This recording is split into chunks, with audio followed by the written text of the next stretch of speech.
আবহাওয়ার খবরে নজর রাখবো। গাঙ্গেয় পশ্চিমবঙ্গে নিম্নচাপ সরেছে দক্ষিণ ঝাড়খণ্ড ও সংলগ্ন এলাকায়। উত্তরবঙ্গে কমবে বৃষ্টির পরিমাণ। মালদা 2 দিনাজপুরে বৃষ্টির সম্ভাবনা বেশি। দক্ষিণবঙ্গে ভারী বৃষ্টির কোনো প্রভাব নেই।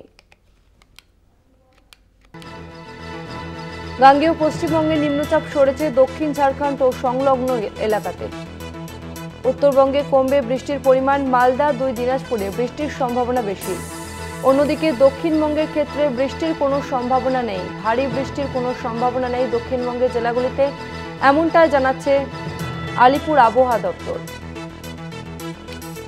গাঙ্গেয় পশ্চিমবঙ্গে যে নিম্নচাপ তা ইতিমধ্যে সরে গিয়েছে ঝাড়খণ্ড ও সংলগ্ন এলাকাতে এবং যার জেরে উত্তরবঙ্গে বৃষ্টির পরিমাণ কমবে। তবে মালদা ও 2 দিনাজপুরে বৃষ্টির সম্ভাবনা বেশি রয়েছে।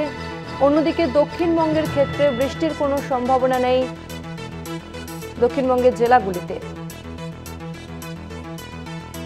আমরা আরো বিস্তারিত জানবো আবহাওয়া কেমন থাকবে। আমাদের সঙ্গে ফোন লাইনে রয়েছে প্রতিনিধি শাশ্বতী রায়। শাশ্বতী, গাঙ্গেয় পশ্চিমবঙ্গের উপর থেকে নিম্নচাপ ইতিমধ্যেই সরে অবস্থান করছে দক্ষিণ ঝাড়খণ্ড এবং তার সংলগ্ন এলাকায়, যার জেরে বৃষ্টির তোড় কিন্তু আজকে থেকে কিছুটা হলেও কমবে এবং দক্ষিণবঙ্গে আজকে কোথাও ভারী বৃষ্টির সম্ভাবনা নেই। বজ্রবিদ্যুৎ সহ বৃষ্টি হতে পারে বর্ধমান, পশ্চিম মেদিনীপুর, বাঁকুড়া, পুরুলিয়া, বীরভূম, মুর্শিদাবাদ জেলার ক্ষেত্রে।